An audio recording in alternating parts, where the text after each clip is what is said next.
tema que vamos a exponer en el día de hoy será probablemente el más controversial de la serie que hemos venido trayendo acerca de la iglesia como una comunidad de gracia y de verdad. Me refiero al papel de la mujer en la iglesia.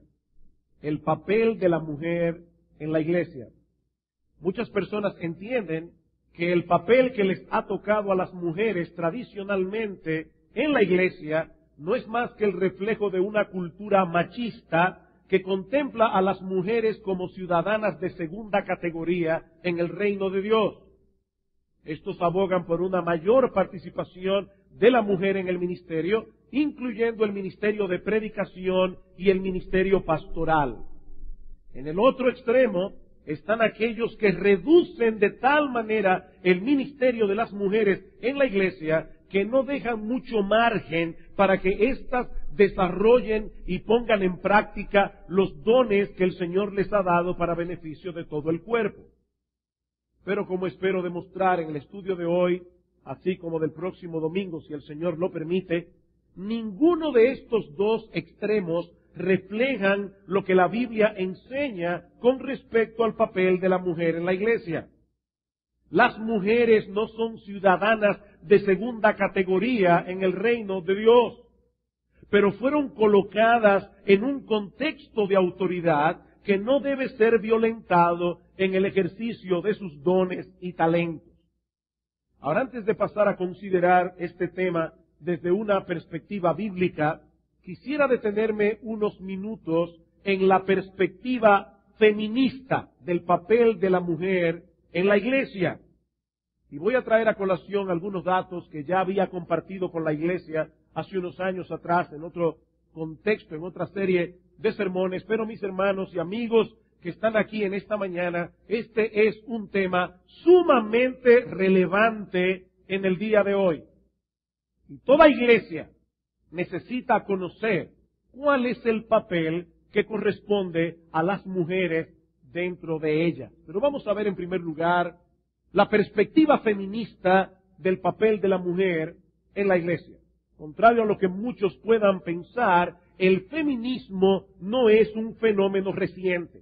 Ya para finales del 1700, es decir, casi llegando al siglo XIX, una iglesia llamada Mary Wollstonecraft publicó una obra titulada Una vindicación de los derechos de la mujer.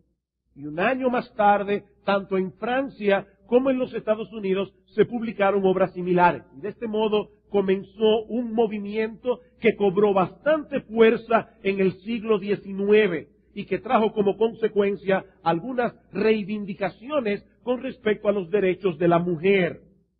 Sin embargo, este movimiento no tuvo tanta incidencia en el pensamiento popular, sino hasta mediados del siglo XX, con la publicación de la obra El segundo sexo, escrito por la filósofa francesa Simone de Beauvoir. Este libro fue publicado en el año 1949.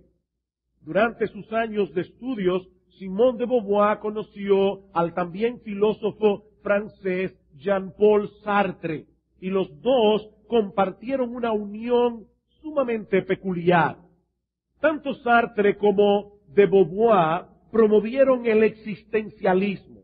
Yo no vine a hablar esta mañana de filosofía, pero es importante que nosotros entendamos las ideologías que están detrás de muchas cosas.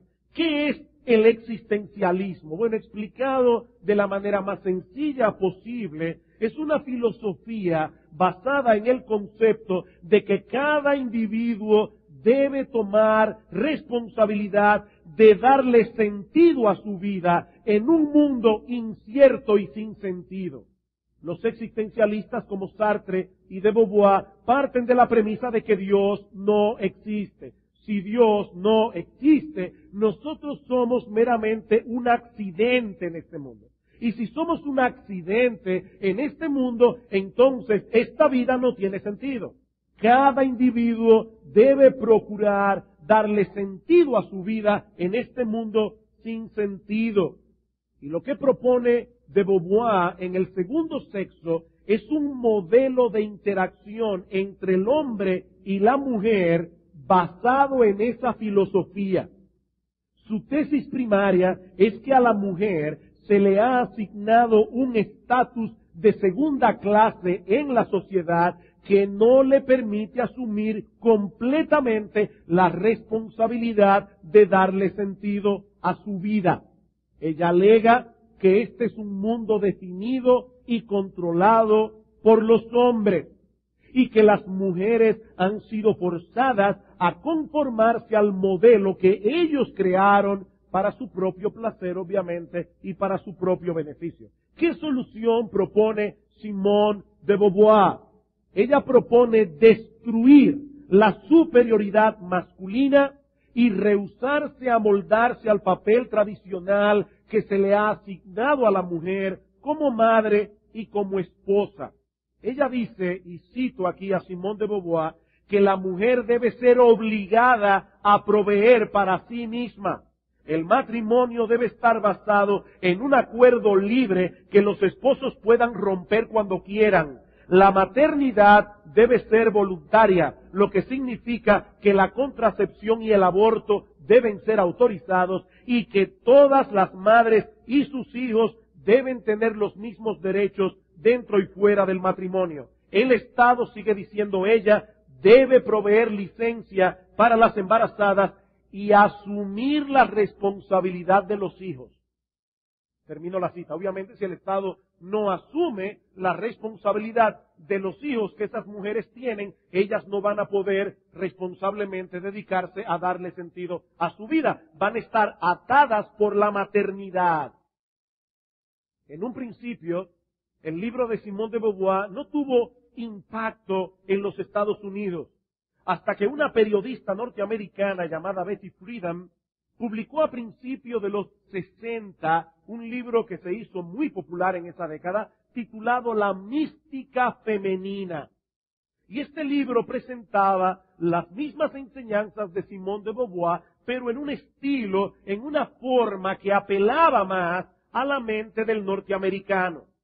Ahora, la tesis de Betty Friedan es muy similar. La mujer debe tomar control de su propia vida, debe decidir su propio destino. Esto significa en la práctica independizarse económicamente del hombre, oponerse a toda distinción entre el hombre y la mujer y echar a un lado los roles tradicionales de esposa y de madre que la sociedad le ha impuesto a la mujer a través de los siglos. Estas dos obras alcanzaron un alto nivel de popularidad en los Estados Unidos en la década de los 60 y desataron toda una revolución cuyo centro de ataque era el patriarcado de los hombres.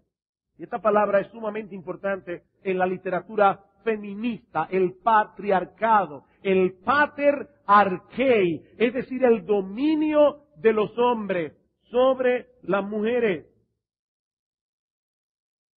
Ahora, en este punto de la historia, debemos incluir un detalle muy importante. Y es que más o menos para el mismo tiempo en que Simone de Beauvoir publicó su libro, su manifiesto feminista a finales de los 40, una mujer llamada Catherine Bliss estaba haciendo un estudio para el Concilio Mundial de las Iglesias titulado El servicio y estatus de la mujer en la Iglesia. Y aunque este reporte fue completado en el 1952, no se le prestó mucha atención hasta el 1961, es decir, casi una década después, cuando otras voces comenzaron a levantarse reclamando un cambio del papel de la mujer en el plano eclesiástico. Así que muy pronto el movimiento feminista encontró un aliado dentro de ciertos grupos religiosos, con las mismas metas, los mismos objetivos, eliminar toda diferencia entre el hombre y la mujer. En el plano eclesiástico, esto significa que las mujeres pueden hacer lo mismo que hacen los hombres, incluyendo predicar en el culto público y ser pastoras. Luchando ahora desde estos dos frentes distintos, el secular y el religioso, el movimiento feminista cobró una fuerza impresionante. En estos últimos 40 años, no solo se ha limitado a tratar de redefinir lo que significa ser mujer y el papel de la mujer en sí, sino más bien que propugnan por un cambio radical, como dice alguien, que redefina cada nicho de la existencia humana. Cada nicho de la existencia humana. Ya no tenemos el tiempo ahora de exponer lo que eso significa en una forma detallada, pero es importante, hermanos, entender cuál es el verdadero alcance de este movimiento. Lo que el feminismo propugna es una redefinición de todas las cosas, una redefinición del lenguaje. Ellos dicen que el lenguaje está hecho para fortalecer el patriarcado de los hombres. Ellos quieren, o ellas quieren, redefinir la psicología. Ellas quieren redefinir la medicina, la sociología, la política, las relaciones sexuales y, por supuesto, la maternidad. La feminista Adrienne Rich dice que la maternidad ha sido un arma que los hombres han usado contra la mujer para mantenerla subyugada. Según ella, cada mujer tiene el derecho de determinar cómo, cuándo y dónde va a ser madre, lo que incluye, por supuesto, el derecho a abortar cuando ella no quiera ser madre. Más aún, ella dice que las mujeres, y cito, necesitan ser libradas de la estructura social de criar a sus hijos dentro del contexto del matrimonio, y propone que los hijos sean cuidados por la sociedad como un todo, de manera que la responsabilidad no se restrinja a la mujer de ninguna manera. Y es importante señalar que todo esto se encuentra en el trasfondo del debate que se está llevando a cabo actualmente en la República Dominicana sobre el tema del aborto. Todo esto está detrás. Los grupos feministas que abogan porque el aborto sea despenalizado bajo ciertas circunstancias, dicen ellas, tienen una agenda. Y la meta, mis hermanos, es lograr la despenalización del aborto en todas circunstancias. Porque el problema sigue siendo, en el fondo, la perspectiva que las feministas tienen de que la maternidad subyuga a la mujer. La maternidad no les permite desarrollarse plenamente. Y no es por casualidad que las feministas, cuando hablan del tema del aborto, ponen por delante el derecho de la madre. Como si el derecho de la madre fuera el asunto esencial. Cuando el asunto esencial en el tema del aborto es la naturaleza del feto. ¿Es el feto un ser humano, sí o no? Eso es lo que determina si el aborto es o no un crimen, no el derecho de la mujer. De hecho, el miércoles decíamos, y quiero repetirlo otra vez porque sé que hay mucha gente que no estuvieron aquí, la forma mentirosa y engañosa en que los pro-abortos defienden su caso. Van a los medios de la prensa, la radio, la televisión, con este argumento fuertemente emocional. Lo que nosotros queremos es que se permita el aborto terapéutico para salvar la vida de las madres que pueden correr peligro en su embarazo. Mis hermanos, amigos que están aquí en esta mañana, lo dije el miércoles, lo vuelvo a repetir. Ese argumento es un sofisma, ese argumento es una mentira, es un argumento engañoso. En primer lugar, porque el aborto terapéutico no puede existir. La palabra terapia significa sanar, y el aborto no es una enfermedad, ni tampoco ayuda a nadie. En segundo lugar, los casos en los que el médico tiene que escoger entre la vida de la madre y la vida del niño son tan escasos que prácticamente no pueden ser considerados en esta discusión. Pero en tercer lugar, no hay que legislar para resolver ese problema, porque ese problema no existe. En la República Dominicana no es penalizado el médico que, tratando de salvar la vida de la madre, indirectamente cause el aborto del niño. Eso es un sofisma, eso es un engaño, es un argumento mentiroso. Ahora, no es mi intención en esta mañana seguir profundizando en el planteamiento feminista en su versión secular, sino más bien examinar la perspectiva bíblica del papel de la mujer en la iglesia en contraposición con el feminismo evangélico, si es que acaso se puede llamar así.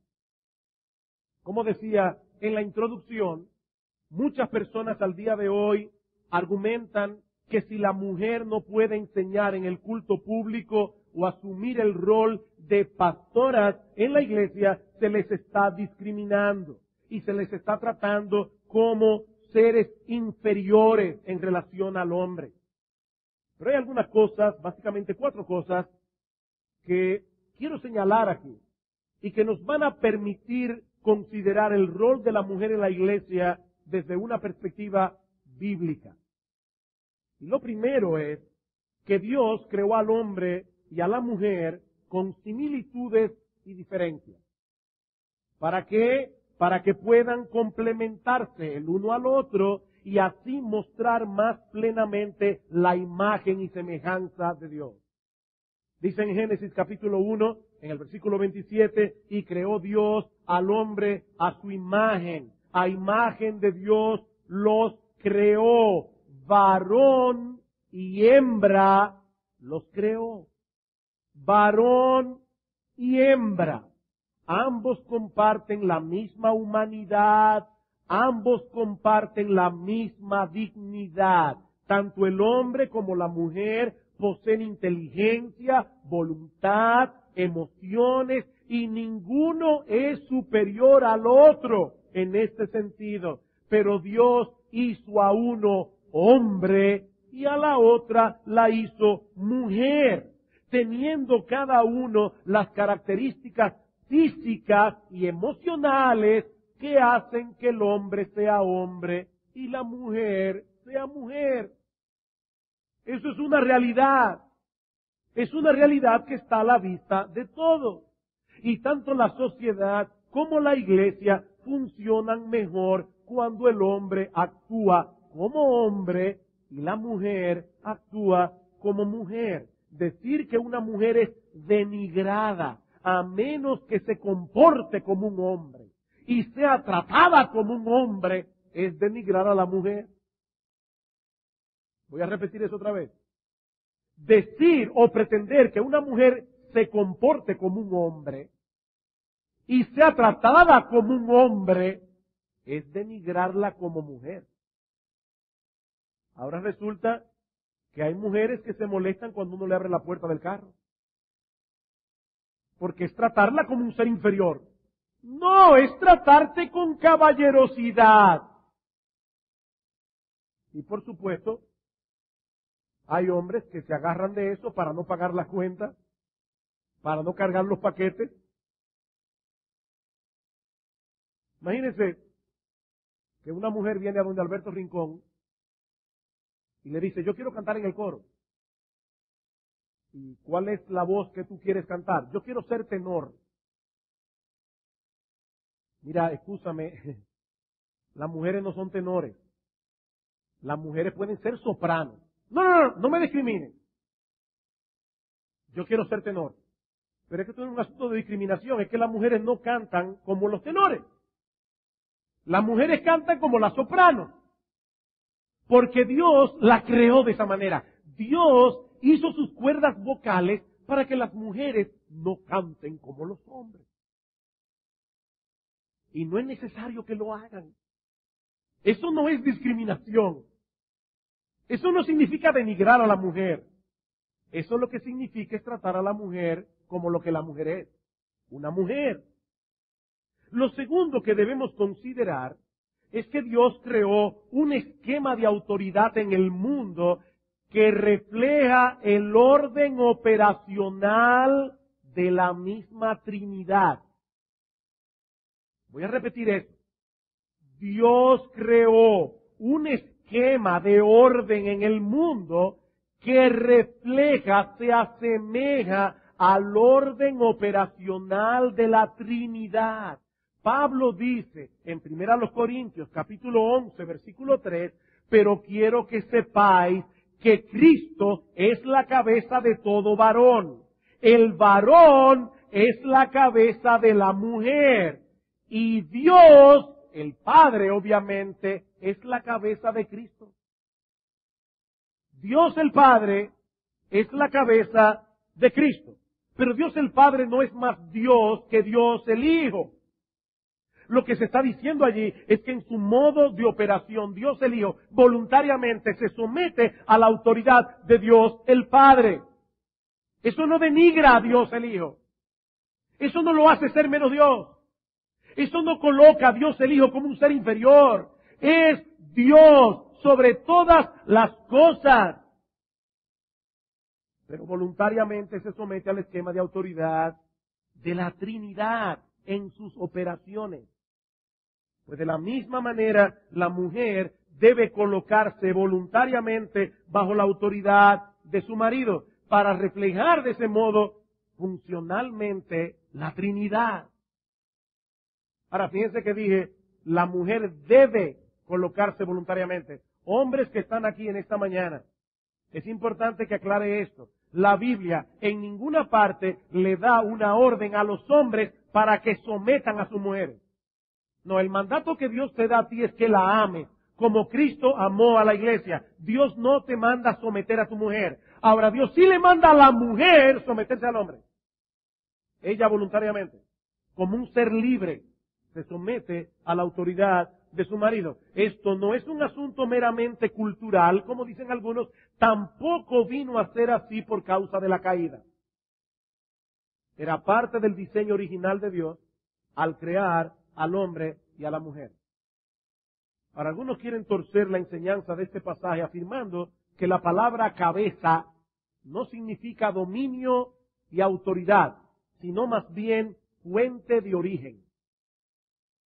O sea, lo que está diciendo es, Cristo es la fuente de origen de todo varón, el varón es la fuente de origen de la mujer porque Eva salió de Adán, y Dios el Padre es la fuente de origen de Dios el Hijo como Dios el Hijo. Genial. El único problema es que eso contradice el uso de la palabra cabeza en la Biblia. En el Antiguo Testamento, la versión griega del Antiguo Testamento, conocida como la Septuaginta, siempre que usa la palabra cabeza, la usa en el sentido de dominio y autoridad. Y lo mismo vemos en el Nuevo Testamento. Vayan conmigo a Efesios capítulo 1. Carta de Pablo a los Efesios, capítulo 1.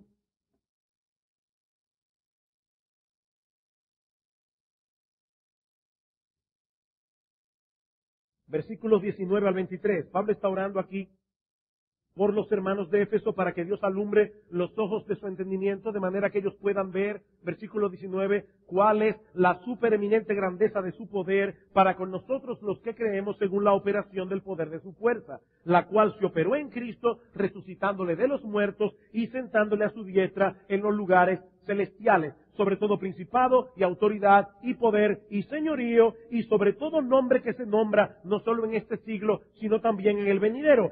Y sometió todas las cosas bajo sus pies y lo dio por cabeza sobre todas las cosas a la iglesia. ¿De qué se está hablando aquí? De la autoridad de Cristo sobre todas las cosas. Toda potestad me ha sido dada en el cielo y en la tierra. Mateo capítulo 28, versículo 18. Y en esta misma carta Pablo usa la palabra cabeza para referirse al orden que debe prevalecer en el hogar. Efesios capítulo 5, versículo 22. Las casadas estén sujetas a sus propios maridos como al Señor. ¿Por qué? Porque el marido es cabeza de la mujer, así como Cristo es cabeza de la iglesia, la cual es su cuerpo y Él es su Salvador. Así que como la iglesia está sujeta a Cristo, así también las casadas lo estén a sus maridos en todo.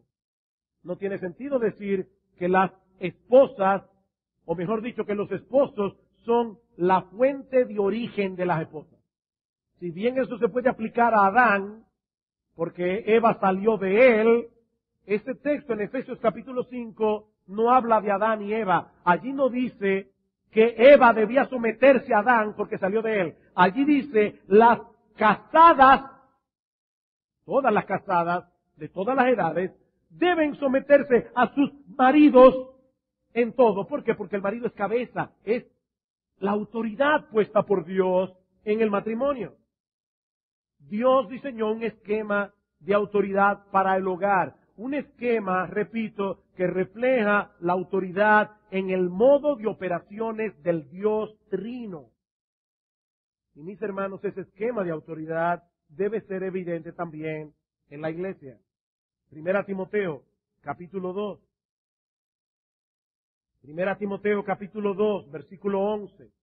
La semana que viene, si el Señor lo permite, vamos a ver ese texto desde otro ángulo. Pero por ahora voy a limitarme a lo que estamos hablando en este momento. La mujer aprenda en silencio, con toda sujeción, porque no permito a la mujer enseñar ni ejercer dominio sobre el hombre, sino estar en silencio. Porque Adán fue formado primero, después Eva, y Adán no fue engañado, sino que la mujer, siendo engañada, incurrió en transgresión. Pablo está hablando aquí del orden en la iglesia, lo veremos en un momento. Y en ese orden en la iglesia, Pablo prohíbe terminantemente que una mujer enseñe a los hombres en el culto público y que una mujer ejerza autoridad sobre los hombres en la iglesia. En otras palabras, lo que Pablo está diciendo aquí es que él prohíbe que las mujeres sean pastoras. Porque ¿qué es lo que hacen los pastores? Los pastores enseñan y los pastores ejercen autoridad. Y eso es exactamente lo que Pablo está prohibiendo aquí. Y noten que el proceso de argumentación de Pablo no es cultural, es teológico. No es cultural. Pablo está enseñando aquí que Dios creó al hombre y a la mujer en cierto orden. Adán fue formado primero, dice Pablo, después Eva. Y Pablo está diciendo que en ese orden de la creación se nos estaba enseñando algo. Algunas personas argumentan que la sumisión de la mujer al hombre no es más que una corrupción del plan original de Dios como resultado de la caída de nuestros primeros padres. En un principio debían ser iguales, pero como castigo a la mujer, la sometió al hombre. Ahora, como Cristo vino a redimirnos de los efectos que la caída causó, entonces ya la mujer no tiene que someterse a su marido. Porque ya Cristo la redimió de ese problema. Y algunos hasta tienen un versículo bíblico para probarlo. Gálatas capítulo 3. Gálatas capítulo 3, versículo 28. Dice Pablo aquí, ya no hay judío ni griego, no hay esclavo ni libre, no hay varón ni mujer, porque todos vosotros sois uno en Cristo Jesús. ¿Está enseñando Pablo aquí que Cristo vino a eliminar toda diferencia de género? No. El contexto del pasaje es que todos los cristianos, sean hombres o mujeres, sean judíos o griegos, sean esclavos o libres, todos son herederos del mismo pacto, del pacto que Dios hizo con Abraham, porque todos estamos en Cristo. El hombre no es más salvo que la mujer. La mujer no es una ciudadana de segunda categoría en la iglesia. Son ambos hijos de Dios, con los mismos derechos. Nadie es superior a otro en la iglesia de Cristo. Ahora, Pablo no está aludiendo en 1 Timoteo capítulo 2 a la caída. Noten que Pablo está aludiendo a la creación. Porque Adán fue formado primero, después de Eva. La caída no había ocurrido cuando Dios hizo eso. Y lo hizo para que nosotros podamos ver en la forma en que Él creó al hombre y a la mujer ese esquema de autoridad que debía reflejar el esquema de autoridad de la misma Trinidad. Y ahora Pablo está diciendo, eso debe ser evidente en la iglesia. Debe ser evidente en la iglesia. Fíjense que más adelante Pablo dice a Timoteo en el capítulo 3, versículos 14 y 15, esto te escribo, aunque tengo la esperanza de ir pronto a verte, para que si tardo, sepas cómo debes conducirte en la casa de Dios, que es la iglesia del Dios viviente, columna y baluarte de la verdad. En otras palabras, lo que Pablo está escribiendo aquí no era simplemente para la iglesia en Éfeso, era para la iglesia, punto. Así es como deben hacerse las cosas en la iglesia de Cristo en general. El otro argumento de Pablo en el pasaje es que cuando ese orden establecido por Dios es despreciado y es desobedecido, el resultado inevitable será el desastre. Que dice en el versículo 14 del capítulo 2, y Adán no fue engañado, sino que la mujer siendo engañada incurrió en transgresión. Y de paso, déjenme decirle algo, hombres, que están aquí en esta mañana. En este texto, Pablo no está culpando únicamente a Eva de la caída. ¿Qué hizo Eva tan pronto comió del fruto prohibido? Dice la Biblia que se lo dio a su marido, el cual comió así como ella. La pregunta que debemos hacernos es, ¿dónde estaba Adán cuando Satanás engañó a su mujer? Bueno, si yo me llevo de lo que el texto dice, aparentemente, no quiero ser dogmático en esto, aparentemente Adán estaba al lado de Eva, porque inmediatamente le dio el fruto prohibido. Y él se lo comió en vez de pastorear a su mujer. Y mis hermanos amados, amigos que están aquí en esta mañana, los hombres son tan culpables como las mujeres del feminismo. Algunos porque no ejercen su autoridad y otros porque son machistas, porque abusan de su autoridad. Y tanto una cosa como la otra promueven el feminismo, promueven un esquema distorsionado de las cosas. Cuando una mujer asume el rol de predicadoras en el culto público o de pastoras, están violentando el diseño de Dios, están creando una tremenda confusión de género y por más buena intención que tengan, están pecando contra Dios. Siempre que yo predico, yo nunca estoy pensando en dos cosas y le doy gracias al Señor por eso. Primero, no recuerdo que me están traduciendo al inglés. Eso me distraería. Tampoco estoy pendiente al hecho de que esto se está grabando. Pero en el día de hoy no les niego que estoy muy consciente de eso. Y espero en el Señor que de una forma u otra esta prédica de la palabra llegue a otros lugares. Y yo no quiero ofender a las pastoras. Yo no quiero ofender a las mujeres predicadoras. Pero es mi deber como ministro del Evangelio decirles que están pecando contra Dios. Están pecando contra Dios. Primero a los Corintios, capítulo 14. Primero a los Corintios, capítulo 14.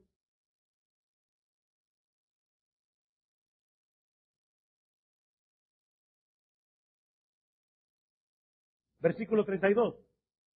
Dice Pablo, los espíritus de los profetas están sujetos a los profetas. En un momento veremos a qué se refiere. Pues Dios no es Dios de confusión, sino de paz.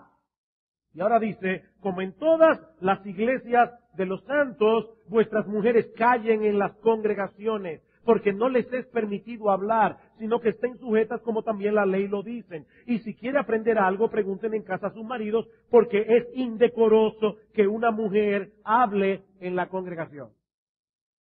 ¿De qué está hablando Pablo aquí? Bueno, cuando nosotros miramos el contexto del pasaje, nos damos cuenta que Pablo está hablando de participar en el culto público para la edificación de los hermanos. Eso está claro en el versículo 26. ¿Qué hay pues, hermanos? Cuando os reunís, cada uno de vosotros tiene salmo, tiene doctrina, tiene lengua, tiene revelación, tiene interpretación, hágase todo para edificación. Cuando nos reunimos, cuando nos congregamos como iglesia. Y es interesante notar que en este pasaje Pablo no solamente manda callar a las mujeres, y vamos a ver ahora en qué sentido, sino también a los hombres. No sé cómo tan fácilmente uno pasa por alto algunas cosas en la Biblia. Sigan leyendo el texto. Versículo 27. Si alguno habla en lengua extraña, el don de lenguas estaba vigente, sea esto por dos o a lo más tres y por turno y uno interprete. Y si no hay intérprete, calle en la iglesia y hable para sí mismo y para Dios. Aquí tenemos a un hermano que tiene palabra de lengua y quiere hablar en lengua, pero no hay quien interprete. Es que el Espíritu Santo me está moviendo. Pablo dice, cállese la boca. Que no hay quien interprete. Y lo que tú vas a decir en lengua extraña no va a edificar a nadie. Y todo lo que se haga en la iglesia debe ser para edificación. Pero no solamente eso, sigue diciendo Pablo, asimismo los profetas hablen dos o tres y los demás juzguen. Y si algo le fuere revelado a otro que estuviere sentado, calle el primero. porque podéis profetizar todos, uno por uno, para que todos aprendan y todos sean exhortados. Pero ¿qué dice Pablo? 2 o a lo más 3. Y aquí tenemos en el culto al hermano fulano de tal que se levanta con una palabra de profecía y se sienta. Y viene el otro hermano con una palabra de profecía y se sienta. Y viene el otro hermano con una palabra de profecía y se sienta. Y hay uno que está en turno.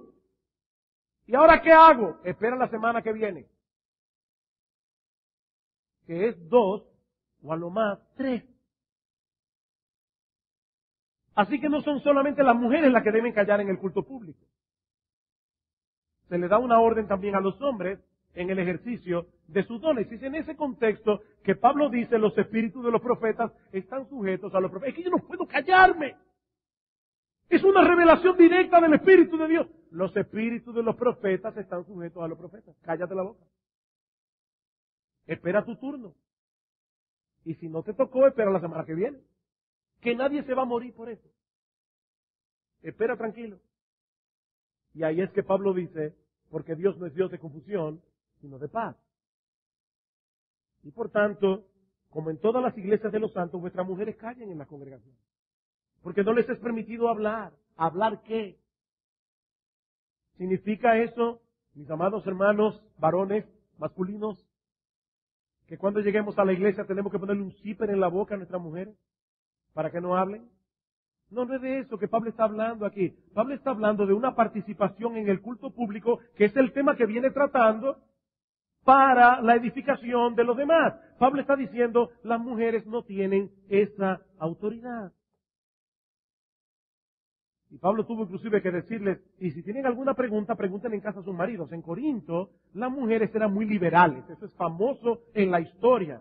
Y aparentemente eso estaba creando problemas en la iglesia, porque algunas mujeres venían de ese contexto liberal, no estaban acostumbradas a estar bajo la autoridad de sus maridos, y como no se les permitía hablar, parece que algunas lo que hacían era levantar la mano en el culto público y hacer una pregunta que no era una pregunta, sino una opinión. ¿Han visto ustedes eso? Cuando hay alguna pregunta y la gente no pregunta, la gente aprovecha la plataforma para dar su opinión. Autoritativamente. Claro, siempre diciendo, a mi humilde entender. Y Pablo dice, no, eso está creando desorden en la iglesia, pregunten en casa a sus maridos, en el sentido del culto público. Ahora noten, hermanos, una vez más, que esto no es un asunto cultural. Es un esquema de autoridad establecido por Dios en su palabra. Pablo dice, así lo dice la ley. Y él no se está refiriendo a ningún texto en particular del Antiguo Testamento, sino a todo el Antiguo Testamento. En otras palabras, lo que Pablo está diciendo aquí es muy similar a lo que dijo en 1 Timoteo 2:11, cuando la mujer asume el rol de maestra en el culto público, se está colocando a sí misma fuera de ese esquema de autoridad diseñado por Dios para el hogar y la iglesia. Pero hay dos cosas más que debo decir más brevemente. Lo tercero que debemos tomar en consideración es algo que hemos mencionado ya en otro sermón de esta serie, y es el hecho de que la iglesia es mucho más que lo que ocurre los domingos aquí en el culto. La iglesia es mucho más que lo que ocurre los domingos aquí en el culto. Algunas personas parecen no comprender esta sencilla verdad de las Escrituras y por eso mismo no saben cuál es el lugar que ocupan en la iglesia, ni cómo pueden poner sus dones en operación en el reino de Dios. Si no me dejan predicar ni pastorear, entonces ¿qué hago? Oh, pero hay un montón de cosas que las mujeres pueden hacer en la iglesia, porque la iglesia no es esto solamente. Aquí está la iglesia reunida, pero mis hermanos, nosotros somos iglesia las 24 horas del día, los 7 días de la semana. Si la iglesia es lo que ocurre en este lugar el domingo, entonces la verdad es que muy pocos hermanos, no solamente mujeres, sino también hombres, muy pocos están poniendo sus dones en operación. Si usted no predica, ni dirige la alabanza, ni toca ningún instrumento, ¿qué hace usted en la iglesia? Y noten que eso no solamente afecta a las mujeres, afecta a los hombres.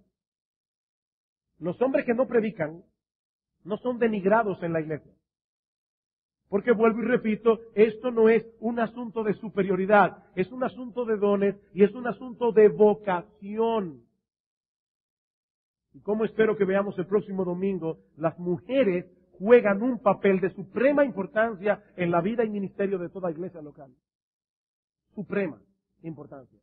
Ninguna iglesia puede desarrollarse debidamente sin la participación activa de sus mujeres, actuando como mujeres. Mis queridas hermanas, no es necesario que ustedes renuncien a vuestra femineidad para que puedan ser útiles en el reino de Dios. Eso no es necesario. No permitan, mis amadas hermanas, que les roben vuestra gloria con el argumento falso de que ser mujer es una desventaja. Porque si hay algo que la Iglesia de Cristo necesita urgentemente, son mujeres que asuman con responsabilidad el supremo llamamiento de ser mujeres en todo el sentido de la palabra para la gloria de Dios. La Iglesia necesita eso.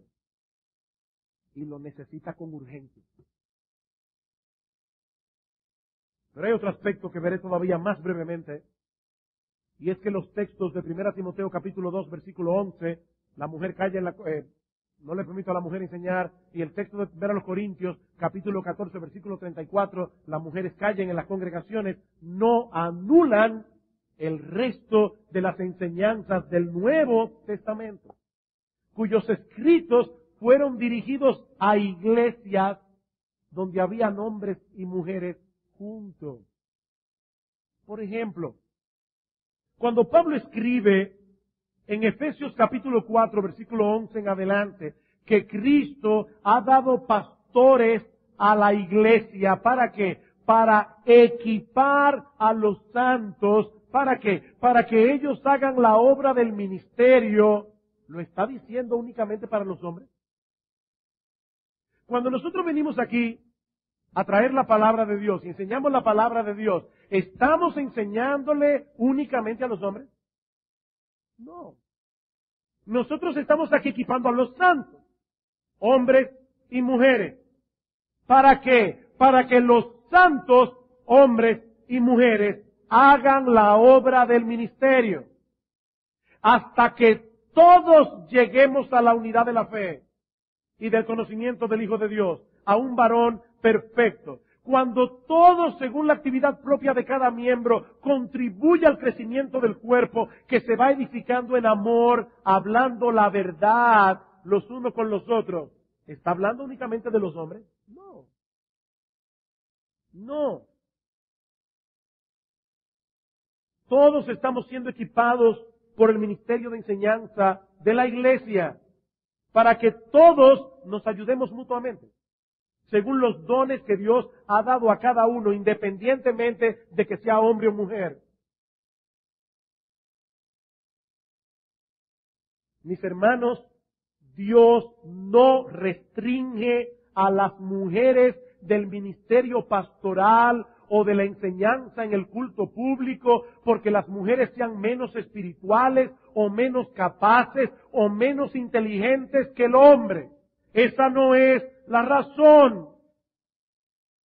Como veremos el próximo domingo, si el Señor lo permite, son muchas las cosas que las mujeres están llamadas a hacer para beneficio del reino de Dios. Cosas para las cuales Dios les ha dado dones, incluyendo el don de enseñanza. Más aún, cuando el don de profecía estaba vigente, incluyendo el de profecía, en el Nuevo Testamento habían profetisas. ¿Qué significa eso? Que estas mujeres, como hijas de Dios que eran, fueron receptáculo de la revelación de Dios. Esto no es un asunto de capacidad, es de un orden divino establecido por Dios para que hombres y mujeres podamos reflejar más plenamente su imagen en el mundo. La Biblia condena tanto el machismo como el feminismo. Y si queremos funcionar como iglesia, como una verdadera comunidad de gracia, Mis hermanos, nosotros debemos evitar ambos extremos con todas las fuerzas de nuestro corazón. No queremos un movimiento feminista en nuestra iglesia, pero tampoco queremos un movimiento machista en nuestra iglesia. Porque el machismo y el feminismo son una maldición del infierno. Y aquellos que están aquí sin Cristo, solo quiero exhortarles a no tratar de redefinir lo que Dios ya ha definido. No trates de redefinir lo que Dios ya ha definido. Dios quiere que el hombre sea hombre y que la mujer sea mujer. Ahora, mi amigo, esos roles no pueden ser alcanzados a plenitud hasta que tratemos con el verdadero problema del corazón. Y el problema del corazón es que nosotros estamos enemistados contra Dios y pretendemos vivir de espaldas a su voluntad. Dios dice que las cosas son de una manera, nosotros decimos que debe ser de otra. Y esa rebeldía se ve en la sociedad humana en muchas cosas, pero mi amigo, Cristo vino a resolver ese problema. Muriendo en una cruz, pagando la deuda del pecador, para que todo aquel que en él cree no se pierda, mas tenga vida eterna. Y no es sino hasta que un hombre y una mujer son reconciliados con Dios, que puede abrazar de todo corazón y con gozo la voluntad de Dios en su vida. Dejar de ser un rebelde y rendirse a Dios, viniendo a Cristo en arrepentimiento y fe.